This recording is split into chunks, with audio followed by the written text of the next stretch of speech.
క్రీస్తునాథుని యందు ప్రియ సహోదరి సహోదరులారా, పాస్కా 5వ ఆదివార ధ్యానాంశానికి మీకు స్వాగతం. ఈరోజు మనం ఆలకించే సువార్త పట్టణము యోహాను సువార్త 15వ అధ్యాయము 1 నుండి 8 వరకు గ్రహింపబడినటువంటిది. ఈ వాక్య భాగంలో మనము ద్రాక్షావల్లి కొమ్మలు అనేటువంటి ఉపమానాన్ని ప్రభు మన ముందు ఉంచడం చూడగలం. మరి ఈ ఉపమానాన్ని మనము ఈరోజు మరొక్కసారి ధ్యానిస్తూ ప్రభు మనకు నేర్పించే విషయాలను నేర్చుకోవడానికి ప్రయత్నం చేద్దాం. ప్రియులగు సహోదరి సహోదరులారా, ఈ ఉపమానంలో ప్రధానంగా కొమ్మల గురించి చెప్పబడింది అని మనం గ్రహించాలి.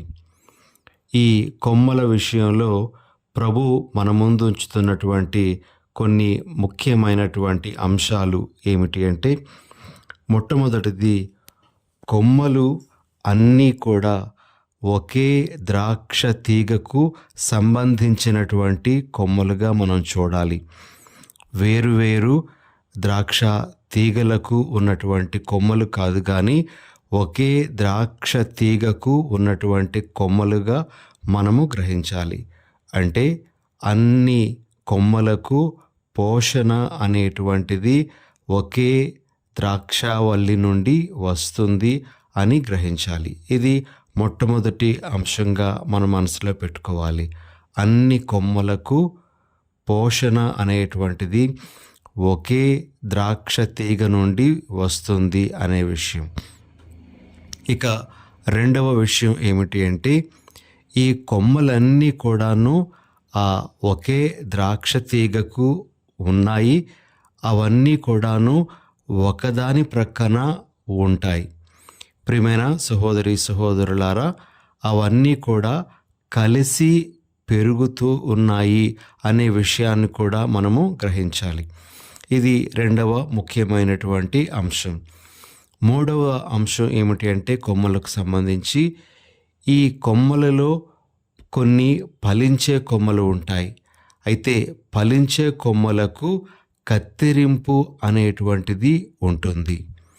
ఇక నాలుగవ అంశం కొమ్మలకు సంబంధించింది ఏమిటి అంటే, ఫలించినటువంటి కొమ్మలు అగ్నిలో పారవేయబడతాయి, అగ్నిలో దహించి వేయబడతాయి అనే విషయం కూడా ఇక్కడ మనకు తెలియజేయబడుతుంది.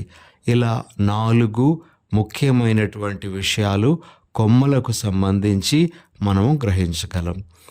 మరి ప్రియ సహోదరి సహోదరులారా, ఈ కొమ్మల స్థానంలో మనందరము ఉన్నాము అని మనము ఆ విషయాన్ని మనకు అన్వయించుకోవాలి.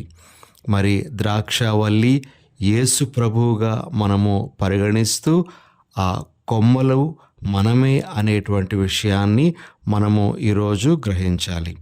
మరి కొమ్మలుగా ఉండేటువంటి మనకు ఈ 4 విషయాలు ఎలా వర్తిస్తాయో మనము చూడడానికి ప్రయత్నం చేద్దాం. ప్రియ సహోదరి సహోదరులారా, మొట్టమొదటిగా మనమందరము ఒకే ద్రాక్ష తీగకు సంబంధించినటువంటి కొమ్మలము కాబట్టి మనకు పోషణ అనేటువంటిది ఒకే విధంగా అందుతూ ఉంది. అయితే ఒకే విధంగా పోషణ పొందుతున్నటువంటి మనము ఏ విధంగా ఆ పోషణను వినియోగించుకుంటున్నాం అనేటువంటిది మనము పరిశీలించుకోవాలి. కొన్నిసార్లు అందరము దేవాలయానికి వెళ్తాం, అందరము దేవుని వాక్యాన్ని ఆలకిస్తాం, అందరము దివ్య సత్ప్రసాదాన్ని స్వీకరిస్తాం, అందరం బైబిల్ని చదువుతాం. అయితే మనలో అది పనిచేసేటువంటి విధానము వేరువేరు విధాలుగా ఉంటుంది. అయితే ఆ పనిచేసే విధానానికి తోడ్పడేటువంటిది మనమే అనే విషయాన్ని మనము గ్రహించాలి. ఇది మొదటి విషయంగా మనము మన మనసులో పెట్టుకోవాలి. ఇక రెండవ విషయం, ప్రియ సహోదరి సహోదరులారా, ద్రాక్ష తీగకు ఆ కొమ్మలన్నీ కూడా ప్రక్కనే ఉండి అన్నీ కలిసి పెరుగుతాయి. అలానే మనము కూడా కొంతమంది బాగా ఫలాలను ఇచ్చేటువంటి వారు ఉండొచ్చు, అస్సలు ఏమీ ఫలాలను ఇవ్వలేనటువంటి వారు ఉండొచ్చు, కొద్ది కొద్దిగా ఫలాలను ఇచ్చేటువంటి వారు కూడా ఉండవచ్చు. ఇలా రకరకాలైనటువంటి మనుష్యులు మనతో పాటు ఉండవచ్చు, రకరకాలుగా ఉండేటువంటి సంఘస్థులు మనతో ఉండవచ్చు. ఇదే సందర్భంలో మనము గుర్తించాల్సినటువంటి ఇంకొక విషయం ఏమిటి అంటే, ఈ కొమ్మలు ఏ విధంగా పలు రకాలుగా ఉంటూ ఉన్నాయో అలానే సంఘస్థుల మధ్య కూడా వ్యత్యాసాలు అనేటువంటివి రకరకాలుగా ఉండవచ్చు.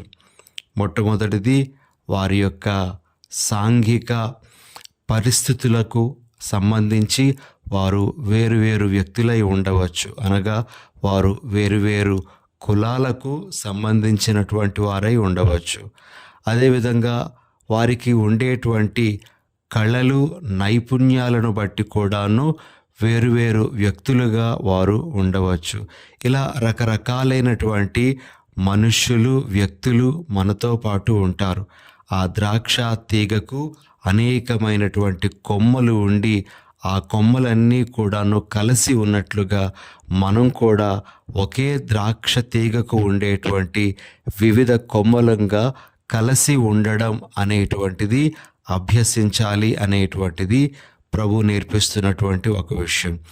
ఇక మూడవ విషయం ఏమిటి అంటే, ఫలించే కొమ్మలు సరిచేయబడుతూ ఉన్నాయి. ఏ కొమ్మలైతే ఫలిస్తూ ఉన్నాయో, ఫలించటానికి ఎక్కువ ఆస్కారం ఉందో వాటికి కత్తిరింపు అనేటువంటిది ఇవ్వబడుతూ ఉంది. ఆ కత్తిరింపు లేదా సరిచేయబడడం అనేటువంటి దాని ద్వారా దానికి ఆ కొమ్మకు పోషణ అనేటువంటిది ఇంకా అధికంగా వచ్చే అవకాశం ఉంటుంది. కాబట్టి అది కత్తిరించబడుతుంది, సరిచేయబడుతుంది. తద్వారా అది ఎక్కువ ఫలాలను ఇస్తూ ఉంది. కాబట్టి ఏ కొమ్మ అయితే ఫలిస్తుందో ఆ కొమ్మకు కత్తిరింపు అనేటువంటిది తప్పనిసరిగా ఇవ్వబడుతుంది. మనము కూడా మన క్రైస్తవ జీవిత విధానంలో మంచిగా మనము జీవిస్తూ ఉన్నప్పుడు కొన్నిసార్లు మనకు కత్తిరింపు లేదా మనకు శ్రమ, మనకు కష్టం అనేటువంటిది రావచ్చు. అయితే అదంతా కూడా మన యొక్క ఫలము కోసమే, మనము అధికంగా ఫలించేటువంటి విషయం కోసమే అనే విషయాన్ని మనము మర్చిపోకూడదు. ఇక నాలుగో విషయం ఏమిటి అంటే, ఫలించినటువంటి కొమ్మలు. ఫలించినటువంటి కొమ్మలు ఏ విధంగా అగ్నిలో కాల్చివేయబడతాయో, ఏ వ్యక్తులు అయితే పోషణ పొందుతూ కూడా ఫలించకుండా ఉంటూ ఉన్నారో, ఏ వ్యక్తులు అయితే ప్రభువులో ఉండి కూడాను ఏమాత్రము తమ జీవితాలలో ఆ ప్రభు యొక్క ప్రభావాన్ని చూపించలేకపోతూ ఉన్నారో, వారు అగ్నిలో దహించబడడానికి సిద్ధంగా ఉండాలి అనే విషయాన్ని ప్రభు మనకు నేర్పిస్తున్నారు. కాబట్టి ఈ ద్రాక్షవల్లి కొమ్మలు అనేటువంటి ఉపమానము ఈ 4 ముఖ్యమైనటువంటి అంశాలను మనకు నేర్పిస్తుంది. ఇక రెండో విషయం, ప్రియమైన సహోదరి సహోదరులారా, మనము మంచి కొమ్మలుగా, ఫలించే కొమ్మలుగా ఉండాలి అంటే మొట్టమొదటిగా మనకు కావలసినటువంటిది ఏమిటి అంటే, మనము ఆ ద్రాక్ష తీగకు అంటిపెట్టుకొని జీవించాలి. అనగా మనము ఫలించేటువంటి క్రైస్తవులంగా ఉండాలి అంటే యేసుతో సహవాసం కలిగినటువంటి వాళ్ళంగా ఉండాలి. యేసుతో సహవాసం లేనటువంటి వారు మరి ఏమాత్రము ఫలించలేరు అని ప్రభు మనకు తెలియజేస్తూ ఉన్నారు. యోహాను సువార్త 15వ అధ్యాయము 5వ వచనంలో మనము ఈ విధంగా చదువుతూ ఉన్నాము. నేను ద్రాక్షావల్లిని, మీరు కొమ్మలు.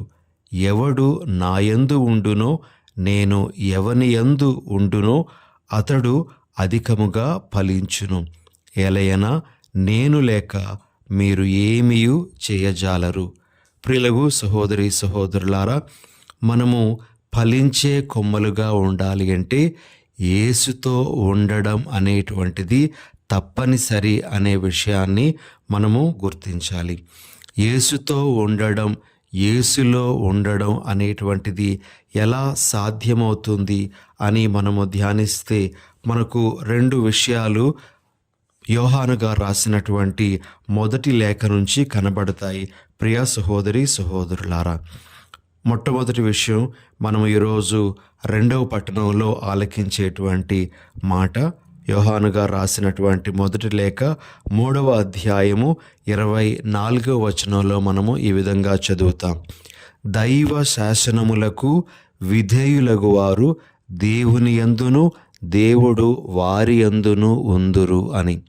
మనము యేసుతో ఉండాలి అంటే మనము దేవుని యొక్క శాసనాలకు విధేయులమై ఉండాలి.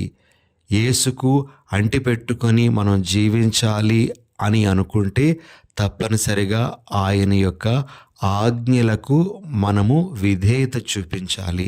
అలా చూపించడం ద్వారా మనము ఆయనతో ఉండగలము. ఆయనతో ఉండడం ద్వారా మనము ఫలించగలము అనే విషయాన్ని మనం గ్రహించాలి. కాబట్టి ఇది మొట్టమొదటిది, యేసుతో ఉండాలి అని మనము అనుకునేటప్పుడు మన మనసులో పెట్టుకోవలసినటువంటిది.